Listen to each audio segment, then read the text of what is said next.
Boss कुछ भी कहो, टाटा मोटर्स से ज्यादा बेहतरीन तरीके से कोई कंपनी गाड़ी लॉन्च नहीं कर पाती। कितनी गाड़ियां मार्केट में लॉन्च होती है, ना तो उनका एक्साइटमेंट होता है और ना ही उनकी लॉन्च होने का बेसब्री से इंतजार। लेकिन जब टाटा वाले कोई नई गाड़ी लॉन्च करते हैं, खासकर अगर वो एसयूवी है, तो पूरा मार्केट हिल जाता है। जैसे नेक्सॉन के टाइम पे हिला था, हैरियर के टाइम पे हिला था, और अब वापस से सिएरा के टाइम पर हिलना चालू हो गया है बॉस। तो चलिए मार्केट के साथ थोड़ा बहुत अपन लोग भी हिल लेते हैं और देख लेते हैं कि 25 नवंबर को लॉन्च होने वाली टाटा सिएरा के बारे में अब तक ऑफिशियली या अनऑफिशियली क्या क्या पता चल चुका है। सबसे पहला पॉइंट है डिजाइन। नहीं नहीं नहीं नहीं नहीं यार, डिजाइन के बारे में नहीं। डिजाइन के बारे में अपन आखिर में बात करेंगे। 2 साल से लगातार इस गाड़ी के डिजाइन की तारीफ है, वाहवाही सुनने में लगे हुए हैं। आखिर में बात करेंगे। हाल फिलहाल पहला पॉइंट अपन उठा लेते हैं, इंजन। इस गाड़ी में आपको 3 इंजन ऑप्शंस मिलने वाले हैं। 2 होंगे पेट्रोल के और 1 होगा डीजल का। पेट्रोल वाले इंजन ऑप्शंस के बारे में बात करते हैं तो ऑटो एक्सपो में 1.5 litre turbocharged 4 cylinder petrol engine reveal किया गया था, जो 170 bhp की पावर जनरेट करता है और 280 Nm का टॉर्क। एक ये इंजन है जो आपको इस गाड़ी में मिलने वाला है। इसी इंजन से पैदा हुआ एक 1.5 litre naturally aspirated 4 cylinder petrol engine है, जो लमसम 120 bhp के आसपास पावर जनरेट कर सकता है और 140 Nm के आसपास टॉर्क। ये इंजन भी आपको इसी गाड़ी में देखने को मिलेगा। आप सोच रहे होंगे कि यार 2 तरह के पेट्रोल इंजन का लॉजिक क्या है, एक ही काफी था ना। असल में अगर आपने ध्यान नहीं दिया तो मैं आपको बता दूं कि हर कोई कंपनी ऐसा ही कर रही है, खासकर इस सेगमेंट में। एक नेचुरली एस्पिरेटेड पेट्रोल इंजन दिया जाता है और एक टर्बोचार्ज पेट्रोल इंजन दिया जाता है। इसके पीछे की प्लानिंग कह लो या मोटिव कह लो या मार्केटिंग कह लो, ये होती है मेनली कि नेचुरली एस्पिरेटेड पेट्रोल इंजन को बनाने की कॉस्ट सस्ती होती है, कॉस्ट इफेक्टिव होता है, जिस वजह से गाड़ी की शुरुआत मतलब कि लोअर वेरिएंट्स कम प्राइस में लॉन्च किए जा सकते हैं, जिस वजह से कस्टमर का माइंड मेकअप हो जाता है कि हाँ भाई ये गाड़ी 8 लाख या 10 लाख या 11 लाख से शुरू हो जाती है, जबकि दूसरी गाड़ियां जो हैं वो 12 लाख या 13 लाख रुपए से शुरू हो रही हैं। तो एक माइंड मेकअप बहुत जरूरी होता है किसी भी गाड़ी को परचेस करने के लिए या कह लो माहौल बनाने के लिए। इसके अलावा अगर मैं सेल्स की बात करूं ना, तो नेचुरली एस्पिरेटेड पेट्रोल इंजन ही ज्यादा बिक रहे हैं। तो ये तो होगा इस गाड़ी में मिलने वाले पेट्रोल इंजन। जो डीजल इंजन मिलेगा वो होगा टाटा कर्व वाला 1.5 litre turbocharged 4 cylinder diesel engine, जो लमसम 116 bhp की पावर और 260 Nm का टॉर्क जनरेट करेगा। हालांकि कुछ लोगों का ऐसा क्लेम करना है कि इस गाड़ी में कर्व वाला 1.5 लीटर डीजल इंजन नहीं मिलेगा, हैरियर और सफारी वाला 2 लीटर डीजल इंजन मिला करेगा। मेरा ऐसा मानना नहीं है। मेरा कहना है इसमें 1.5 लीटर डीजल इंजन मिलने के चांसेस बहुत ज्यादा हैं, और ऐसा मैं क्यों कह रहा हूं ये मैं तीसरे पॉइंट पे बताऊंगा, अभी नहीं बता रहा। इसके अलावा 25 करोड़ सालों से 250 करोड़ बार हम लोगों को जो बताया जा चुका है कि सिएरा सिर्फ पेट्रोल डीजल में नहीं ईवी में भी लॉन्च होगी, वही मैं आपको एक बार और बताना चाहूंगा कि भाई ये ईवी में भी आएगी। इसमें कर्व वाली बैटरी 55 किलोवाट आवर की और हैरियर वाली 65 किलोवाट आवर की बैटरी में से कोई भी एक बैटरी मिलने के ऑप्शंस हैं। और रही बात ईवी वाले ऑप्शन की, तो वो 2026 के शुरुआती 3 या 4 महीने में लॉन्च हो जाएगी। खरीदना नहीं है, लेकिन फिर भी कुछ लोग जानना चाह रहे थे कि इसमें ऑल व्हील ड्राइव आएगा या नहीं आएगा। तो मैं बता दूं कि बॉस, इलेक्ट्रिक वाले वर्जन में ऑल व्हील ड्राइव आ सकता है, लेकिन पेट्रोल और डीजल वाले में ऑल व्हील ड्राइव आने के चांसेस हाल फिलहाल तो कम है। हाँ, मन की शांति के लिए आपको कुछ ड्राइविंग मोड्स जरूर मिल सकते हैं। सेकंड पॉइंट है सेफ्टी। देखो वैसे तो है ना, ये पॉइंट अपने आप में कोई लॉजिक नहीं रखता, क्योंकि टाटा की गाड़ी है तो सबको ही पता है कि बहुत सेफ तो होगी, लेकिन फिर भी फीचर्स के बारे में बात कर लेते हैं। तो स्टैंडर्ड सेफ्टी के नाम पर आपको ABS, 6 airbags, EBD, electronic stability program, roll over mitigation, electronic brake prefill, hill hold control और ब्रेक डिस्क वाइपिंग जैसे फीचर्स स्टैंडर्ड मिलेंगे हर किसी वेरिएंट में।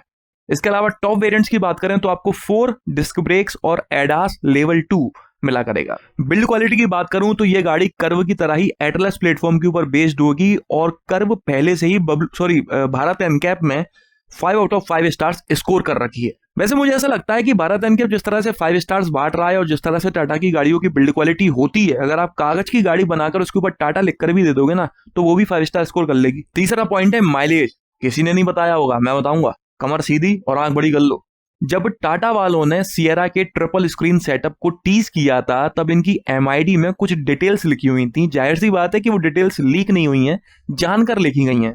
उन डिटेल्स को आप ध्यान से देखोगे तो 256.8 किलोमीटर गाड़ी चल चुकी है, जिसमें गाड़ी ने एवरेज माइलेज दिया है 17 kmpl का। ओडोमीटर में आप नीचे की तरफ देखोगे तो इस समय सिटी ड्राइविंग मोड लगा हुआ है, ना इको और ना ही स्पोर्ट। मतलब कि सिटी ड्राइविंग में एवरेज माइलेज 17 kmpl देती है सिएरा। इस इमेज से दो चीजें कंफर्म होती हैं। सबसे पहली तो ये कि ये जो ओडोमीटर की इमेज है ये किसी पेट्रोल इंजन का नहीं है, ये डीजल इंजन का ओडोमीटर है, क्योंकि 17 kmpl का एवरेज माइलेज कोई भी पेट्रोल इंजन इस तरह की भारी भरकम गाड़ी में नहीं दे सकता। इसी ब्रांड की दूसरी गाड़ियां उठा लो, जैसे कि टाटा नेक्सॉन पेट्रोल, उसमें तो 17.5 kmpl का माइलेज क्लेम किया जाता है, जबकि नेक्सॉन इससे हल्की और छोटी है। दूसरी बात यह कंफर्म होती है कि ये 2 लीटर डीजल इंजन भी नहीं है, क्योंकि हैरियर में 16.8 kmpl का माइलेज तो क्लेम किया जाता है और ये एवरेज माइलेज बता रही है 17 kmpl का।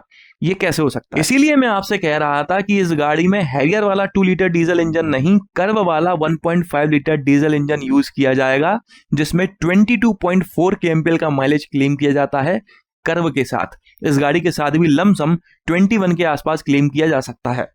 और रही बात पेट्रोल इंजन्स की, तो इन पेट्रोल इंजन्स को जब रिवील किया गया था तब टाटा ने ऐसा बोला था कि हम इन इंजन्स को कुछ इस तरह से बना रहे हैं कि ये परफॉर्मेंस के साथ साथ अच्छा माइलेज भी दे सकें। हम कुछ इस तरह से टेक्नोलॉजी यूज कर रहे हैं कि ये इंजन्स का टॉर्क काफी अच्छा होगा और फ्यूल एफिशिएंट होंगे। महिंद्रा के पेट्रोल इंजन्स की तरह नहीं कि गाड़ी में से पावर और जेब में से पैसा निकलता ही जा रहा है। इसीलिए सारी बातों को मद्देनजर रखते हुए देखा जाए तो इसके पेट्रोल इंजन्स में आपको लमसम 15.5 से 16 kmpl के आसपास माइलेज मिल सकता है। चौथा पॉइंट है कंफर्ट। गाड़ी का कंफर्ट काफी सारी चीजों पर डिपेंड करता है, कुछ चीजों में से दिखती हैं, कुछ नहीं दिखती हैं। जैसे कि गाड़ी का सस्पेंशन दिखता नहीं है, लेकिन कंफर्ट काफी हद तक उसी पर डिपेंड करता है। जहां तक कि कंट्रोल, राइड एंड हैंडलिंग सब कुछ सस्पेंशन पर मेनली डिपेंड करता है। इसके अलावा जो कंफर्ट दिखता है, मतलब कि सीट्स, अगर वो भी अच्छी हैं तो भाई सोने पर सुहागा। और ये दोनों ही चीजें आपको बेस्ट इस गाड़ी में मिल सकती हैं। मेरा कहने का मतलब है कि सिएरा में आपको मल्टी लिंक रियर सस्पेंशन मिलेगा, जिसकी वजह से इस गाड़ी की राइड काफी कंफर्टेबल होने वाली है, स्पेशली रियर पैसेंजर्स के लिए। टाटा की जो हैरियर ईवी आई है उसमें आपको मल्टी लिंक रियर सस्पेंशन ही मिलता है। XUV 700 में मल्टी लिंक रियर सस्पेंशन है। अगर आप इन दोनों में से किसी गाड़ी में बैठे हो तो आप डिफरेंस समझ सकते हो। लेकिन बॉस एक बात है कि हो सकता है आपको ये सस्पेंशन सिएरा पेट्रोल डीजल में ना मिलते हुए सिएरा ईवी में ही मिले, क्योंकि ईवी भारी होती है, जिस वजह से वो बैलेंस नहीं होती गाड़ी प्रॉपर। उस गाड़ी को प्रॉपरली बैलेंस में लाने के लिए इस तरह के सस्पेंशन का यूज किया जाता है। साथ ही में सस्पेंशन सस्ता नहीं होता। अगर ये सस्पेंशन सिएरा पेट्रोल और डीजल में यूज किया जाता है तो उसे उतना ज्यादा एग्रेसिव प्राइसेस में लॉन्च नहीं कर पाएंगे टाटा। बाकी सीट्स तो आप इमेज में देख ही सकते हो कि इस गाड़ी की सीट्स देखने में ही कंफर्टेबल लग रही हैं, बैठने में तो क्या ही लगेंगी यार। पांचवा पॉइंट है कंफर्ट एंड कन्वीनियंस के फीचर्स। पैकेज कैसा मिलेगा इस गाड़ी में, तो एक एक करके सारे फीचर्स बताता हूं और ये फीचर्स आपको लगभग तय है कि इस गाड़ी में मिलेंगे। ट्रिपल स्क्रीन सेटअप मिलेगा, जिसमें से 2 स्क्रीन 12.3 इंच की हो सकती हैं और एक स्क्रीन जो MID वाली है वो 10.25 इंच की हो सकती है। 4 स्पोक स्टीयरिंग व्हील मिलेगा, बीच में इल्यूमिनेटेड लोगो होगा, जो कि सिग्नेचर बनता जा रहा है धीरे धीरे टाटा की गाड़ियों का। 19 इंच के डायमंड कट बड़े बड़े एलॉय व्हील्स मिलेंगे। पैनोरामिक सनरूफ है जो बेस्ट इन सेगमेंट होने वाली है। साइज के मामले में 360 डिग्री पार्किंग व्यू कैमरा मिलेगा। एक इमेज में भी आप देख सकते हो कि लोगों के नीचे कैमरा लगा हुआ है, यहां से कंफर्म है ये फीचर। फ्रंट और रियर में पार्किंग सेंसर्स मिलेंगे। रियर विंडो सनशेड मिलेगा, ये फीचर भी कंफर्म्ड है। Auto dim IRVM, wireless Android auto, Apple CarPlay, 9 speakers का JBL साउंड सिस्टम मिलेगा। एम्बियंट लाइटिंग मिलेगी आपको सेंट्रल कंसोल पर, सनरूफ पर, डैश पर, हो सकता है डोर्स पर भी। Wireless charging, front ventilated seats, 6 वे इलेक्ट्रिकली एडजस्टेबल ड्राइवर सीट मिलेगी। पीछे वाली रो में आपको 3 एडजस्टेबल हेडरेस्ट मिलेंगे और आर्मरेस्ट मिलेगा with cup holder. Flush door handles मिलेंगे जो देखने में अच्छे लगते हैं लेकिन प्रैक्टिकलिटी में उतने अच्छे नहीं हैं।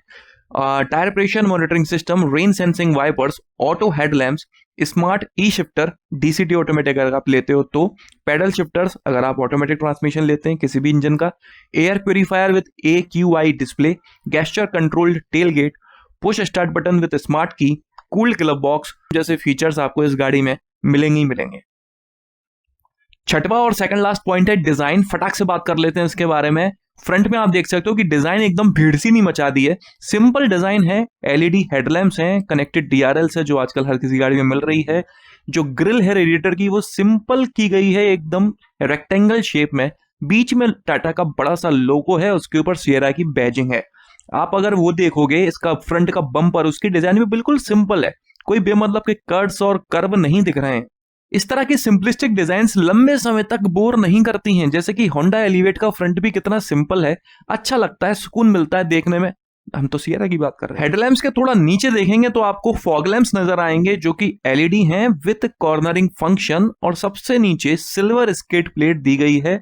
बहुत ज्यादा स्पोर्टी बनाने की कोशिश नहीं की गई है, प्रीमियम और एलिगेंट टच देने की कोशिश की है। साइड प्रोफाइल की बात करें तो ये देखकर बताने की जरूरत नहीं है कि ये सियरा की नेक्स्ट जनरेशन है, बिना नाम बताए भी लोग बाग पहचान सकते हैं। हालांकि सियरा का जो पीछे का मिरर था ना वो सिंगल पैनल था, उसमें कोई जॉइंट वगैरह नहीं था। यहाँ पर वो टच देने की कोशिश करी है लेकिन जॉइंट्स हैं। बी पिलर और सी पिलर और रूफ को साथ में ब्लैक आउट कर दिया गया है ताकि सब कुछ एक जैसा लगे। लेकिन ये 5 डोर गाड़ी है, जबकि पुरानी वाली सियरा जो थी वो 3 डोर थी, तो वहां पर यह सब आसानी से किया जा सकता था। फ्रंट तो नहीं लेकिन साइड को स्पोर्टी बनाने की पूरी कोशिश करी है। अल्पाइन विंडोज के साथ में आप देख सकते हो कि व्हील आर्च के ऊपर जो क्लैडिंग्स हैं, डोर्स पर जो क्लैडिंग्स हैं, ओआरवीएम जो है सब कुछ ब्लैक कलर का है ताकि ये पहले से ज्यादा और ज्यादा स्पोर्टी लगे। और साथ ही में ये ब्लैकआउट की वजह से जो रूफ है वो फ्लोटिंग लगने लगी है, जैसे कि नीचे कुछ है ही नहीं। इसके अलावा 19 इंच के छाती बराबर डुअल टोन एलॉय व्हील्स तो दिए गए हैं जो गाड़ी को ना सिर्फ स्पोर्टी लुक दे रहे हैं बल्कि डोमिनेंट लुक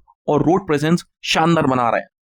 रियर प्रोफाइल की बात करते हैं तो मेरी सबसे पहले नजर तो बॉस इसकी रियर स्पॉइलर पर जाती है। अगर ये स्पॉइलर नहीं होता तो ये गाड़ी पीछे से कितनी बंडी बंडी लगती। इस स्पॉइलर ने अकेले इस गाड़ी के रियर लुक्स खराब होने से बचा रखे हैं बॉस, क्योंकि पीछे आकर ये गाड़ी एकदम से खत्म हो जाती है, जैसे एक पल सियरा थी और अगले ही पल सियरा गायब है। रियर प्रोफाइल की बात करें तो एक नजर में तो मेरे को लगा था कि सियरा नहीं सायरोस है, क्योंकि बेसिक डिजाइन जो है ना वो एकदम चपटी वाली दोनों गाड़ियों में यूज की गई है। पीछे भी आपको कनेक्टेड एलईडी टेल लैंप्स मिल जाते हैं, उसके नीचे प्रीमियम टाटा का लोगो है और उसके पीछे सियरा की बैजिंग।